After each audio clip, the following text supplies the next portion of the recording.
Welcome, everybody, to Let's Talk Computer Science, a podcast dedicated to talking about the past, present, and future of computer science. This podcast is made possible, of course, by our friends at Rex Academy. Be sure to check out their amazing CS platform, including courses on cybersecurity and AI, which is all in the news nowadays. Don't have a teacher? Not a problem. Rex is now providing instructors as part of their platform. Be sure to check them out at rex.academy. Well, on today's show, I'm excited to have a good friend from up in New York. There's Laurie Guyon. She's the coordinator of model schools at, this is a lot of letters, WSWHE BOCES in New York. Is that right? Did I get that right, Laurie? It's Washington, Saratoga, Warren, Hamilton, and Essex counties. So 5 counties in upstate New York. So you got it. So a mouthful. So that's why you go to the. I like the abbreviation in that case. Yes. WSWHE. The WSWHE BOCES. And then tell us a little bit what a BOCE is before we get into your backstory. BOCES is the Board of Cooperative Educational Services. So we service, for my BOCES, it's the 5 counties, 31 school districts, to support them with anything that they need within the classroom. So it could be purchasing things, it could be teaching and training, which is what I do, especially around educational technology. Awesome. All right, so let's get into it. Tell me let's talk about your CS journey first. Like, what was the first thing that either as a student or as a teacher that you were like, computer science, I kind of like this? Was there a moment that you remember? I was teaching 6th grade. I taught every subject in 6th grade, but by this year, I was just doing ELA.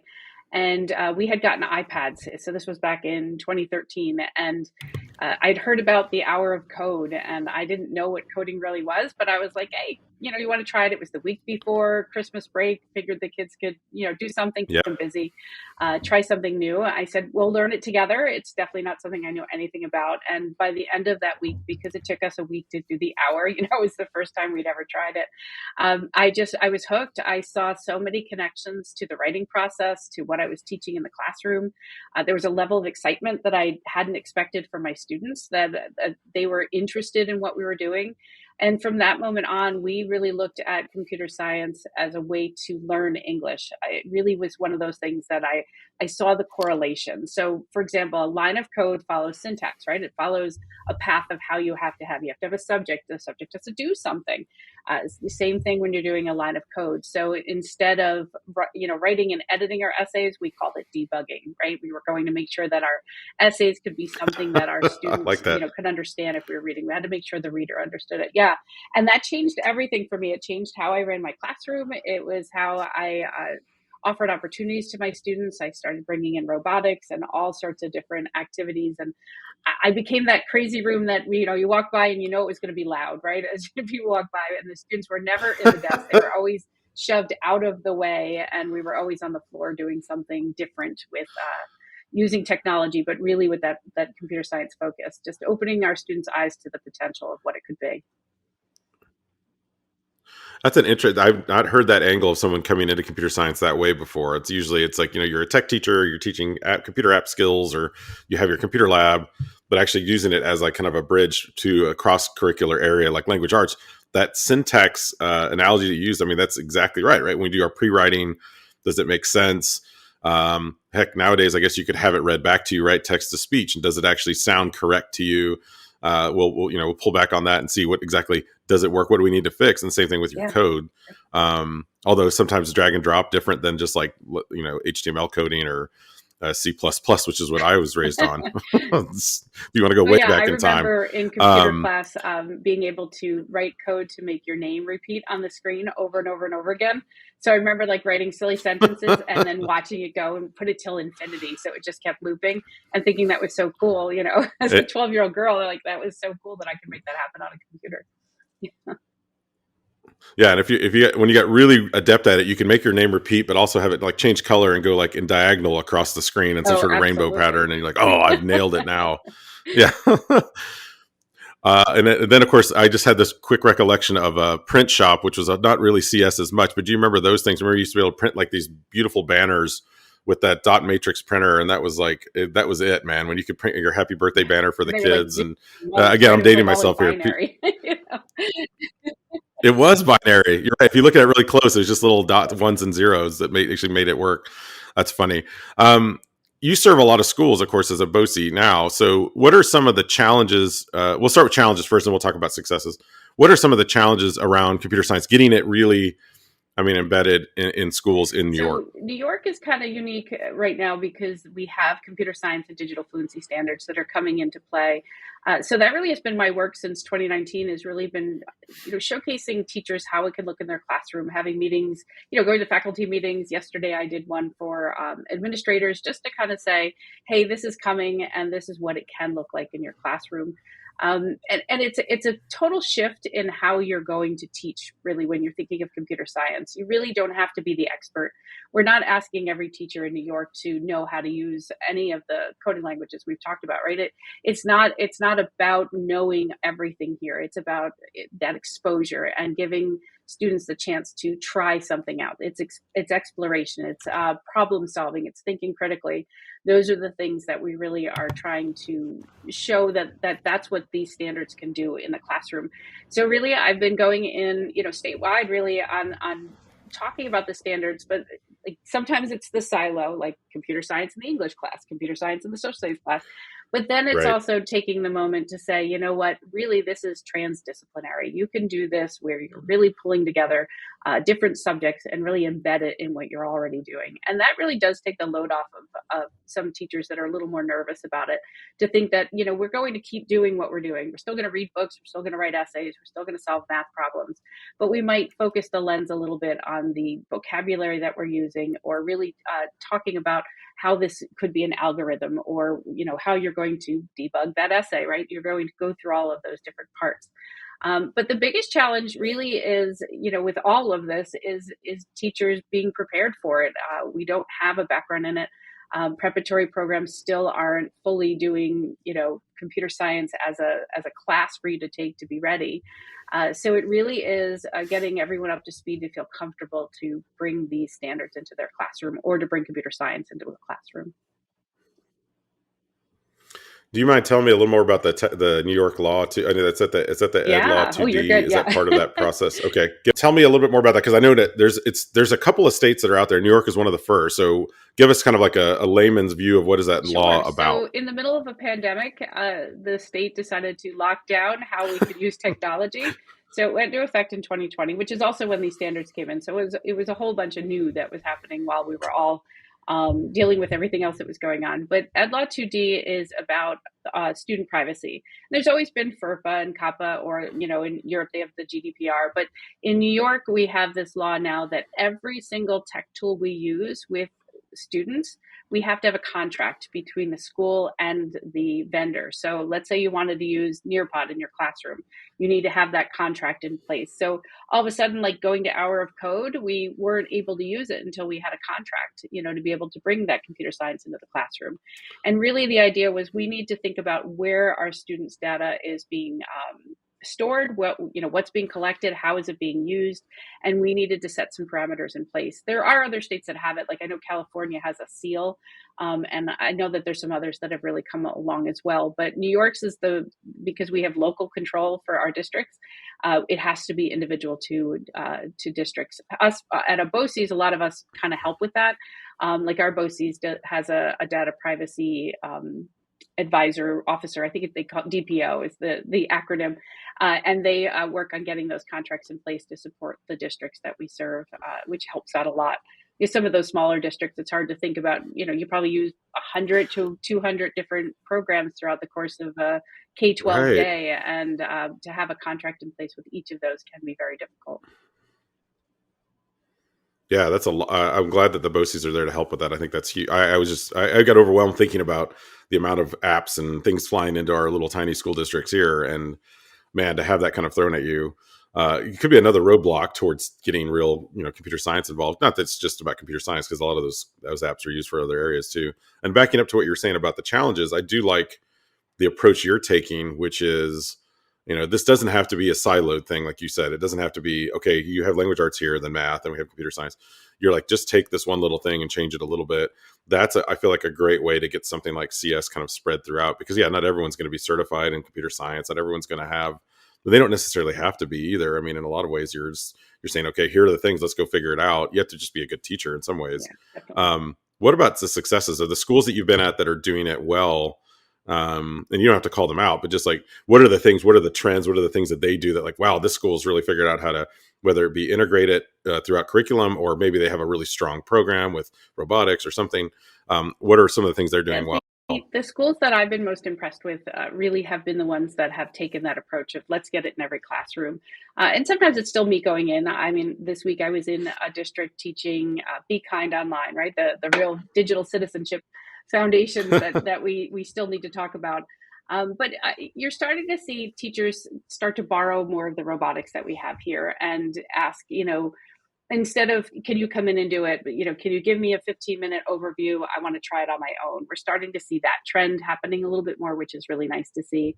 And then it's the groups that are coming together to kind of plan together. So we have some cohorts that come to our BOCES, or we've met online, and we really talk about um, like how to combine it into the classes.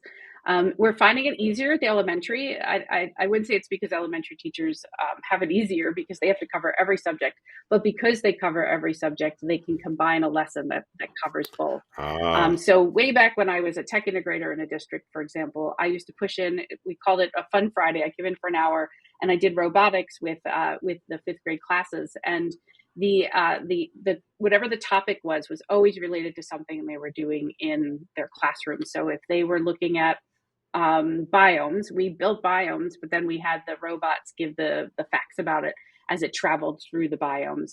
When they were studying the colonies, we had the robots drive to the different colonies, and they built these Lego structures to be the houses, and then they had to give fun facts and things around it. When they were studying the Revolutionary War, we had the robots marching in line doing Yankee Doodle on a xylophone, right? You're always going to bring these different fun things in to the classroom, and that's what we're starting to see is they're starting with some of those little fun things. I always say, like, you could do it in 10 minutes, right? Those 10-minute quick hit activities, but then they can become something greater, or they can really focus in on what the topic that you need covered, the content that you need. You're just packaging it a little bit different. So we're starting to see pockets of it. We're really at the beginning of that. You're always going to have those high flyers that really embrace it very quickly and are willing to give it a try. And then there's others that are like, let's let it simmer for a little while before I dip my toe and see how it's going to go. and that was gonna be my follow up question to you: is how do you take it from? So the next step is how do you take it from the pockets that we see this a lot. By the way, this is in everything with technology, especially. It seems like there's pockets of innovation in certain classrooms. Now, how do we make it spread? You mentioned cohorts. I think that's a great kind of a strategy there, cross district or outer district cohorts. Are there other things you're doing to kind of say, how do we? Oh, this is a great example. Let me make sure everyone's Yeah, aware so of it. I created for our state, and I have a cohort that worked on it, so it's not just me. But we created these book creator books that outline all of the standards, and then have an activity for each one. So let's say we're talking about cybersecurity. I've been pushing into a sixth grade class, for example, and we've been doing what we call cybersecurity takeover days, and we play cybersecurity Jenga, and we build Lego characters that can protect us against something from the internet, or help us with something. So they create their like superheroes. And we do other, robotics with the Sphero robots, where we think about passwords and how to protect ourselves from cyberbullying. So we're starting to get those little pockets, and then other teachers are seeing that, saying, "Wait, I can play a Jenga game with questions. It doesn't have to be cybersecurity. Let's talk about it in the, a view of digital citizenship, or our, conjugating verbs in French, but we're going to tie it into something that fits with the standards." Um, the ones in New York have 5 concept areas. Just to kind of give you a quick breakdown, it's impacts of computing, which Okay. is talking about how society has been impacted because we have this technology. That covers our ethics and accessibility, career paths, that sort of thing. We have computational thinking, which is what you usually think of when you think computer science. We have, right, Computer and science. networks Yep. and systems design, which is thinking about how your technology works, your IT department, your help desks, that sort of thing. And then we have cybersecurity and digital literacy, which is what we often think of when we think of like, using technology for good, or the digital citizenship, philosophy that we have to think about. So sometimes it's easier to dip your toe into like one part of it, and then all of a sudden you realize, well, if I'm doing this, I'm also doing A, B, and C, these other standards as we're going through. Yeah, there's a lot of stuff to unpack there, and I think it's interesting how the state. The one thing I'll call out on this, because I did hear that New York City DOE was banning Chat GPT, and of course we haven't Yeah. mentioned that yet, so we might as well get it out of the way. Uh, what's the reaction in Wish WSWE? we, Is it right? WSWE? wish we. WSWE? WSWE BOCES. Yeah, well, so, I'm going to get that right soon. WSWE BOCES. What was the reaction? Is there what's the sense that you're getting in your area around the AI, open AI, and Yeah, all that? it's kind of varied. Most of them are locking it down because it's not Ed Law 2D compliant, so our students can't use it. So that makes an Yep, easy, yep. decision right there. But we're still trying to showcase how it could be used for teachers. So I met with a group of administrators, another coworker and I, and we went over what ChatGPT was, but then we showed them all the other things that are already happening with artificial intelligence. So this Yeah. is just one more new thing that maybe does things a little bit, I wouldn't say more effectively because it's not 100% accurate yet, but quicker. Let's talk about that, right? No. It does it a little quicker. And so I've been going to faculty meetings and talking about it as well. And, there's still some teachers who hadn't heard of it. And then those that have, are worried about the essay going away. And I always say, well, gee, the hardest part for students is the editing part. So I could generate 6 different essays on Chat GPT, hand them out to my students, and then have them edit that essay. And they're going to be more excited about it because it was done by a computer. Then they had to write it, and now they have to rewrite it. So I feel like there's so many ways you can actually use it that are so much better than than avoiding it completely. I think that's super important. Yeah, I like that you really highlight those points too. And I think you're right. The Ed Law 2D is going to be interesting to see how that plays into that particular platform. But obviously, yeah, we've had AI. It's been around for a while. It's been running in the background on lots of things. I mean, we use it to help us with grading. We use it to help us with lots of other processes. This is just a little more outward facing and new. But yeah, keeping those kind of ideas in mind are important. So speaking of ideas, where can people find out more about you and the great work you're putting out there? And I also understand that you have a book, right? It's I coming do. out. No, Is it it's not out?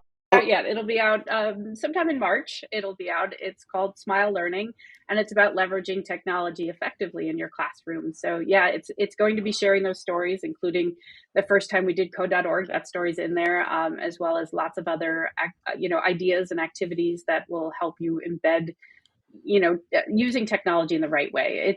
Having technology is one thing, but actually using it where it helps students learn, it gets them excited about the process, and it opens doors for them. That's really when we want to be using technology, and that's really what the book is about. You can find me online too on Twitter at Smile Learning. We kind of just keep it the same. It just works Perfect. out that way. Yeah. To be able to ask any questions. I'll share any resources, whatever you need.